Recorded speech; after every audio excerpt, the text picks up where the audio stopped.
Assalamualaikum warahmatullahi wabarakatuh. Selamat pagi Bapak Ibu dosen mata kuliah pengampu ekologi tumbuhan praktikum dan juga teman-teman yang mengikuti kuliah pada pagi hari ini. Di sini saya akan mempresentasikan hasil laporan praktikum kita yang kemarin tentang daya lenting tumbuhan, yaitu pengaruh faktor lingkungan air oleh saya Anissa Fadila Firdaus dengan NIM 081911433034. Yang pertama kita memasuki pada bagian pendahuluan. Latar belakang, cekaman kekeringan merupakan kondisi lingkungan tidak menerima asupan air yang cukup sehingga tidak dapat melakukan proses pertumbuhan dan perkembangan secara optimal, serta produksi menurun. Nah, faktor penyebab cekaman tanaman ini bisa disebabkan karena ketersediaan air. Respon tanaman saat stres kekeringan adalah penutupan stomata yang mengakibatkan penurunan kadar CO2 di dalam tanaman, sehingga dapat menghambat aktivitas enzim. Terganggunya proses respirasi pada tanaman berakibat menurunnya laju fotosintesis, sehingga mempengaruhi kualitas dan kuantitas pertumbuhan hasil tanaman. Untuk rumusan masalahnya di sini ada 3 poin.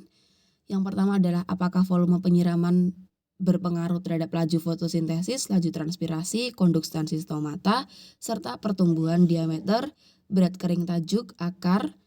Apakah interval penyiraman berpengaruh terhadap laju fotosintesis, laju transpirasi, konduktansi stomata, serta pertumbuhan tinggi diameter, berat tajuk, kering tajuk, akar, rasio tajuk akar. Serta yang ketiga adalah apakah tanaman dapat beradaptasi pada cekaman kekeringan. Tentu tujuannya di sini juga meliputi 3 poin, yaitu apakah pengaruh volume penyiraman terhadap laju fotosintesis, laju transpirasi, konduktansi stomata, dan pertumbuhan. Yang kedua adalah mengetahui pengaruh interval penyiraman terhadap laju fotosintesis, laju transpirasi, konduktansi stomata, serta pertumbuhan. Dan yang ketiga adalah mengetahui apakah tanaman dapat beradaptasi pada cekaman kekeringan.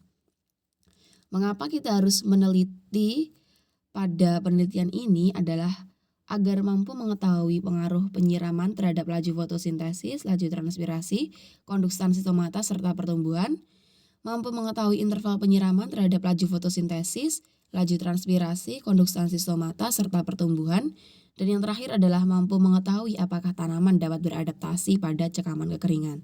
Untuk itu hipotesis kami dibagi menjadi 2, yaitu H0-nya tanaman tidak mampu beradaptasi terhadap cekaman kekeringan, dan yang H1 tanaman mampu beradaptasi terhadap cekaman kekeringan.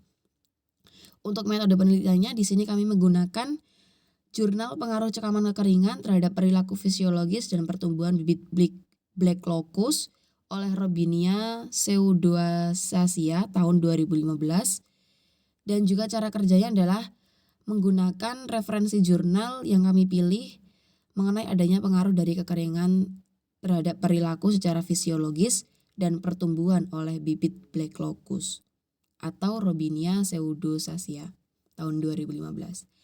Nah, maka dari jurnal itu setelah kami identifikasi mendapatkan hasil, kita bagi menjadi 3 pokok bahasan. Yang pertama adalah respon perlakuan terhadap fisiologi Black Locust.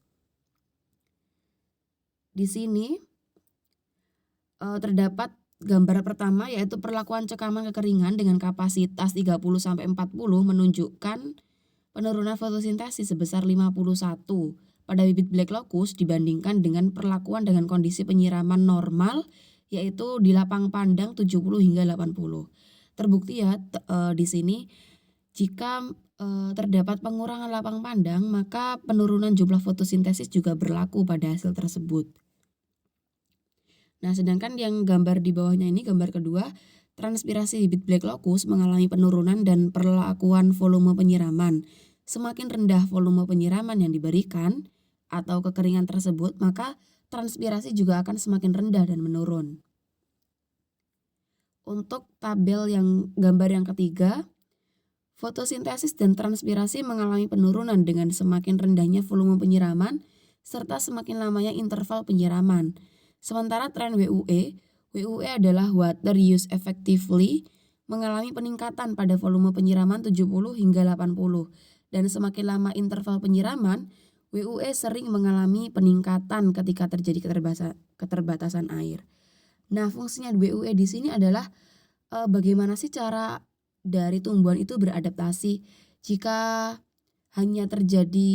jika tumbuhan hanya mendapatkan sedikit air, maka dia juga akan mengadaptasi untuk meningkatkan kestabilan dari tanaman itu sendiri dengan memperhatikan WUE. Nah, pada gambar keempat ini adalah konduksansi stomata harian pada perlakuan volume penyiraman menunjukkan bahwa tanaman dengan kondisi kekeringan, yaitu di lapang pandang 30 hingga 40, dan tanaman dengan kondisi cukup air di lapang pandang 70 hingga 80 memiliki tren yang sama, yakni mengalami kenaikan dan atau stabil pada pukul 9 hingga 11 dan mulai mengalami penurunan konduksansi pada pukul 13. Sementara itu, tren konduksansi stomata pada tanaman dengan kondisi kekeringan tercatat lebih rendah dibandingkan dengan tren konduksansi stomata pada tanaman dengan kondisi yang cukup air. Untuk hasil yang kedua, di sini ada gambar kelima, ketujuh ya. Ya benar, kelima adalah konduksansi kandungan klorofil mengalami peningkatan pada kondisi defisit air atau kekurangan air di lapang pandang 30 hingga 40% dan interval penyiraman 7 hari. Untuk pokok bahasan yang kedua adalah respon perlakuan terhadap pertumbuhan black locust. Nah, yang pertama adalah tumbuhan diameter dan tinggi black locust mengalami penurunan dengan meningkatnya level kekeringan baik pada perlakuan volume penyiraman maupun interval penyiraman.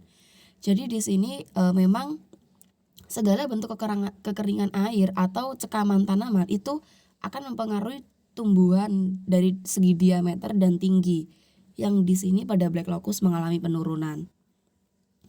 Untuk yang kedua adalah berat kering dan akar bibit black locust mengalami tren yang sama, yakni mengalami penurunan pada kondisi cekaman kekeringan baik pada perlakuan volume penyiraman maupun pada perlakuan interval penyiraman, kecuali pada volume penyiraman 30 hingga 40% dengan interval penyiraman 7 hari yang mengalami peningkatan.